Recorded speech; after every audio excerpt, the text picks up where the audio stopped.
Interesting little bit of stuff going on here. Right, that.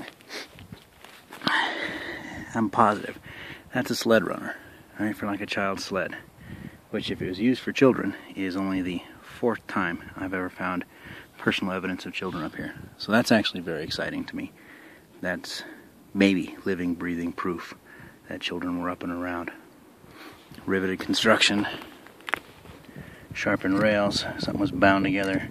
Could also have just been a miner using an old kid sled. But I got all this.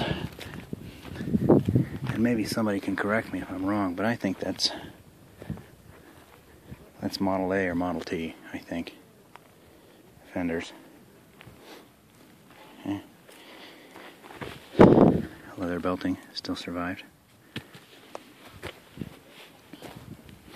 And maybe this will tell somebody enough. So I think that's a Model T motor, right? Somebody knows about Model Ts, will have to tell me. 74238 You have to tell me what the hell I'm looking at right there. Boots down in there.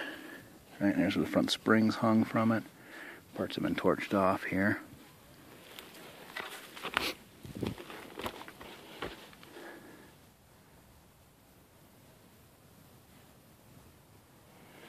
It's missing the oil pan and I think the bottom end.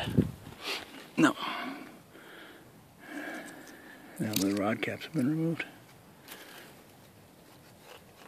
Boy, it feels like it's in really good shape.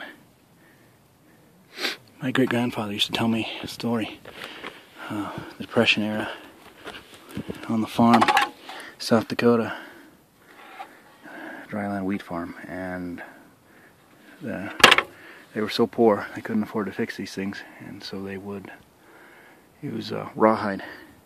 After you spun a rod, they put rawhide in, pig's rawhide, and that it would run that, and you'd have to do it every single winter. But it would be enough to keep them running for that fall. Look at that. This one's got, they've all got three dots in the top of the valves. Anyways, inner fender well.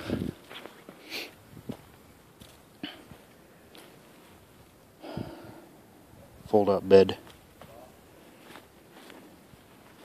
There's no battery box and a carbide can. It's strange that all this stuff is just clumped in right here. I don't know if there's something up there or not. Hold on. The ground is dotted with these prospect holes. There's one right here. There's one right there. One right there. One right there. Right there. Right there. They were following something going up here. Long time ago. I guess it'd be 20s, 30s.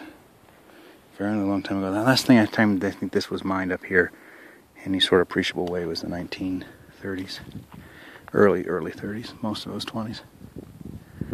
So, most all mining in this neck of the woods got shut down by World War I and never restarted. But anyways. Somebody will tell me what that engine fits. Somebody will look at that serial number and know exactly what it was that I had found. That's what I'm counting on. Now I know I've shown this one before, you know, but it's interesting to show how these things change with time. Okay, so there's some garbage they threw in this ravine right here. Alright, we got the big inner fenders. I think that's a headlight stand there.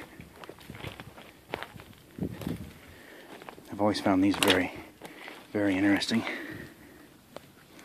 The fact that these boots, you know, managed to survive. I mean, first off, it's quite small. That's got to be like a modern size 9, more or less. Oh my goodness, there's a name. Can I read it? Star brand.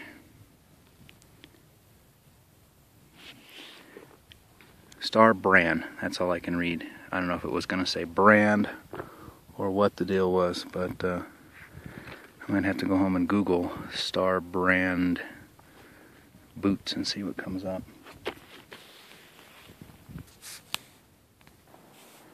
I think you're right. I think it's a Model T. But I'm not good enough at identifying this sort of stuff to figure it out. Well, the one that sits by the Opera House is mine. That's a 1915.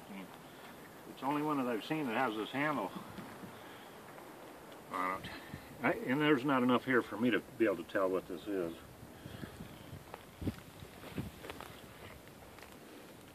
I mean, you can see where they sawed it off at the front firewall. Or, I guess it'd be front floor pan. What is that, some front fenders? Yeah, there's some fenders up there, and farther up the hill, there's a motor and front chassis. Which Oh, really? I assume came from this thing, but again, I'm not entirely sure. That's fun. I love dinking around looking at this stuff. Yeah.